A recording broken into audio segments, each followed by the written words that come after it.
Have you ever pondered why Confederates fled to South America after the Civil War? A question that opens up a chapter of our history often overlooked, a tale of desperation and survival. The American Civil War, a conflict that tore the nation apart, was especially devastating for the Confederates. As the dust settled, these soldiers and their families found themselves in dire straits.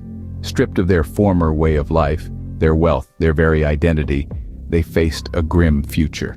The aftermath of the war was brutal and unforgiving, with the South lying in ruins.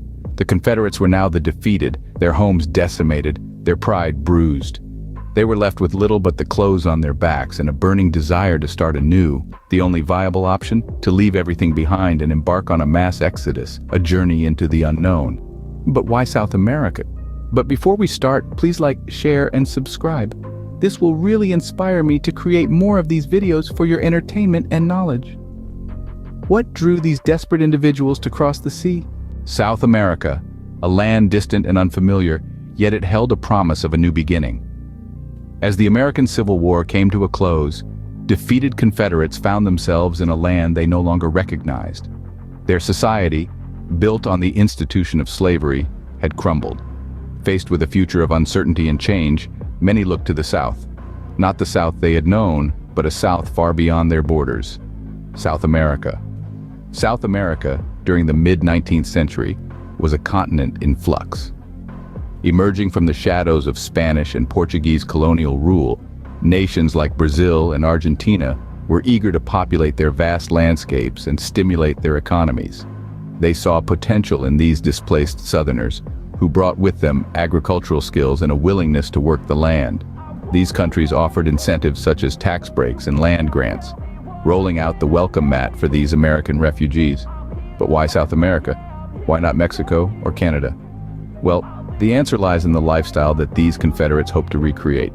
In South America, particularly in Brazil, slavery was still a legal and accepted institution. This allowed the Confederates to continue a way of life similar to what they had known. A life built on plantations, cotton, and, yes, the labor of others. Furthermore, the political climate of South America at the time was favorable. In a world where monarchies were the norm, many South American nations were adopting democratic ideals, creating an environment that was familiar and comfortable for the American Southerners. They saw a chance to not just survive, but thrive. However, the journey to South America was not without its hardships. Language barriers, cultural differences, and the daunting task of starting anew in a foreign land made the transition difficult for many. But despite these challenges, they pressed on, driven by a desire for a fresh start and a yearning for a life they once knew. South America became their beacon of hope, a chance to rebuild their lives.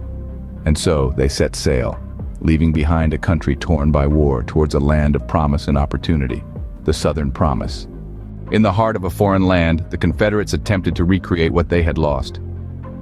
These brave souls hailing from the southern United States found themselves in unfamiliar territories across South America, far from their homes and the life they once knew. They were determined to build new communities, mirroring the world they left behind. They established settlements quite reminiscent of their old Dixie. These new settlements soon thrived, becoming bustling hubs of activity. However, their journey was not without its trials. They faced numerous challenges, from adapting to unfamiliar climates to navigating cultural and language barriers. But the Confederates were no strangers to adversity. They adapted, as they always had. They learned to work the land, to harvest crops unique to their new home. They learned the language, the customs, and the traditions of the local communities. They became part of their new environment, all the while retaining their distinctive Southern identity. But their impact went beyond mere survival.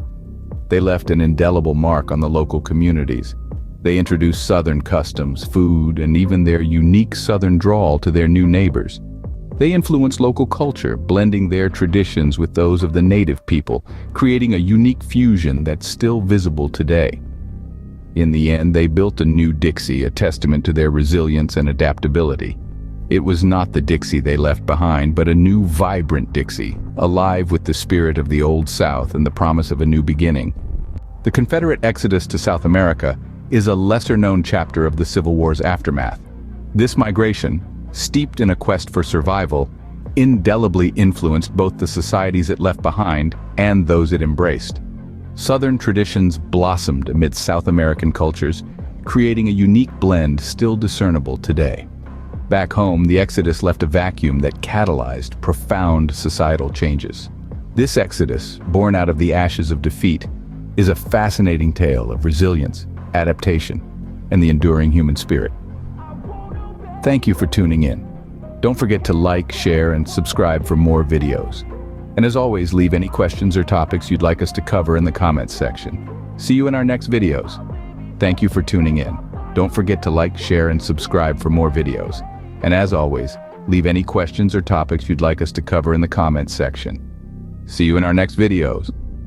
However, I am not a historian or an expert in history, but information below is what I have found with my own research as a student of history.